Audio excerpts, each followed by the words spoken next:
Operation High Jump menimbulkan banyak pertanyaan dan spekulasi. Untuk apa membawa pasukan sebanyak itu? Ancaman apa yang mereka khawatirkan sampai harus membawa pasukan sebesar itu? Tujuan yang sesungguhnya tidak terungkap sampai sekarang.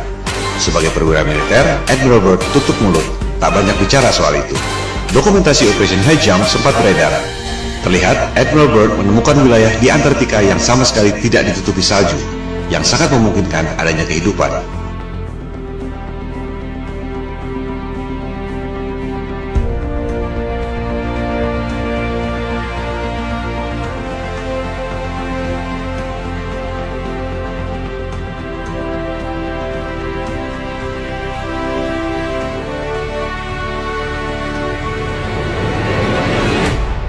Dalam wawancara dengan harian Chile, El Mercurio tahun 1947, Admiral Byrd membuat pernyataan yang sangat mengejutkan. Ia mengatakan Amerika Serikat perlu mengambil tindakan defensif terhadap serangan udara musuh yang datang dari kutub. Musuh yang mana? Mengapa dari kutub? Teka-teki yang tak terjawab sampai sekarang. Ekspedisi kelima Admiral Byrd ke Antartika dilakukan tahun 1956-1957, dikenal dengan nama Operation Deep Freeze, untuk membangun 3 pangkalan militer di Antartika. Berikut ada cuplikan wawancara TV yang langka dari Admiral Byrd tahun 1957. A television journal of the important issues of the hour. Our very distinguished guest for this evening is Admiral Richard E. Byrd. I must say that Admiral Byrd, our guest tonight, is not only our greatest living explorer, but he's been an inspiration to countless Americans. Admiral Byrd, you've been to both the North Pole and the South Pole. Is there any unexplored land left on this Earth? But strangely enough, there's left in the world today an area as big as the United States that's never been seen by a human being. And that's beyond the pole, on the other side of the South Pole.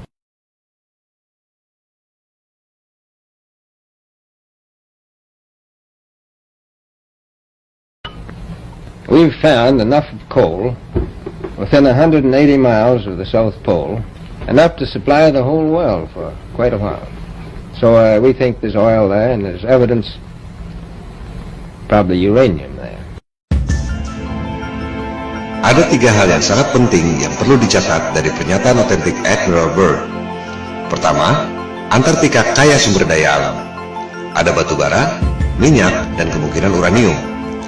Kedua, ada wilayah sebesar Amerika Serikat yang belum pernah dilihat oleh manusia. Letaknya melampaui atau di belahan lain Antartika. Ketiga, dari clipping koran di Chile tahun 1947 setelah Operation High Jump, dikatakan ada kemungkinan serangan udara musuh yang datang dari Antartika. Ketiga hal ini adalah teka-teki yang luar biasa. Pertama, dunia pertambangan, dimanapun ada sumber daya, pasti akan disambangi dan digali. Selama ada nilai ekonomi, menghasilkan keuntungan, perusahaan pasti berebut. Udara dingin sama sekali bukan hambatan. Di Kutub Utara, kita tahu ada banyak perusahaan tambang yang beroperasi. Australia misalnya, yang berada di belahan bumi selatan, memiliki pertambangan di Kutub Utara. Tapi tidak di Antartika. Tak ada satupun perusahaan pertambangan yang menggali sumber daya di sana. Padahal jelas-jelas Admiral Byrd mengatakan ada sumber batu bara yang cukup untuk memasok seluruh dunia selama beberapa tahun. Byrd checks position by the sun compass. The glacier signals the South Pole itself. Here, Byrd drops the flags of the United Nations, carefully boxed, a symbol of America's goodwill to all nations. Coal, a mountain of coal. Byrd later declares Antarctic mines, if once tapped, could supply the world's coal needs for centuries.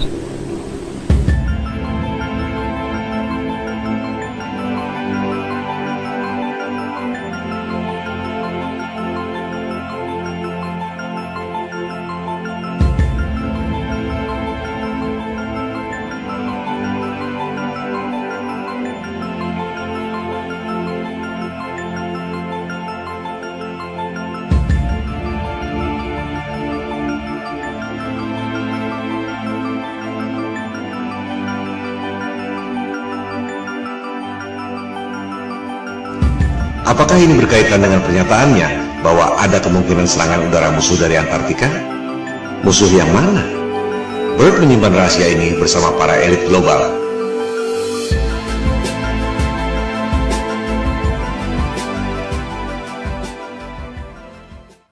Kedua, dikatakan ada wilayah sebesar Amerika Serikat yang belum pernah dilihat oleh manusia, letaknya beyond, on the other side, Antartika. Jelas sekali ia tidak bicara dengan menggunakan peta bumi globe, sebab jika terbang melewati Antartika, seharusnya kembali pada 3 benua yang terletak di selatan. Apakah Australia, Amerika Selatan, atau Afrika Selatan? Tapi Byrd mengatakan, jika kita terbang melewati Antartika, justru sampai ke benua lain yang belum pernah dilihat oleh manusia. Tak mungkin jika menggunakan peta globe. Sekali lagi, Admiral Byrd adalah tokoh yang kredibel. Admiral termuda sepanjang sejarah militer Amerika Serikat, pemegang Medal of Honor. Dan kita semua melihat dan mendengar sendiri dari mulutnya, bukan berita hoax atau salah terjemahan. Artinya, informasi ini adalah data yang kredibel, bahwa jika kita melewati Antartika, kita akan menemukan dunia lain, benua yang belum terpetakan. Pada peta bumi datar, yang dipetakan memang hanya sebatas tembok es Antartika yang mengelilingi bumi datar. Tak ada yang tahu apa yang ada di seberang tembok es itu. Kebanyakan orang berpikir bahwa di tembok es itu ada kubah celestial yang tidak kelihatan.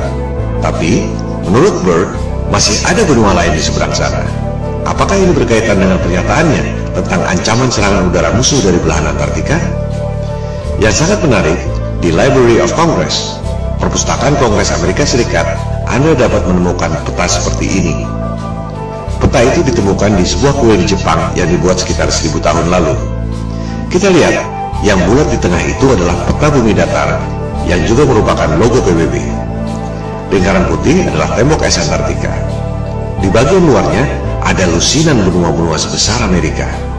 Apakah ini yang dimaksud oleh Admiral Byrd? Kalaupun benar, apakah benua-benua itu ada penghuninya? Manusia atau bukan? Itukah yang dimaksud Byrd sebagai kemungkinan serangan udara musuh dari belahan Antartika? Jangankan pergi ke bulan, Mars, atau Jupiter. Di belahan selatan bumi saja masih banyak yang tidak kita ketahui.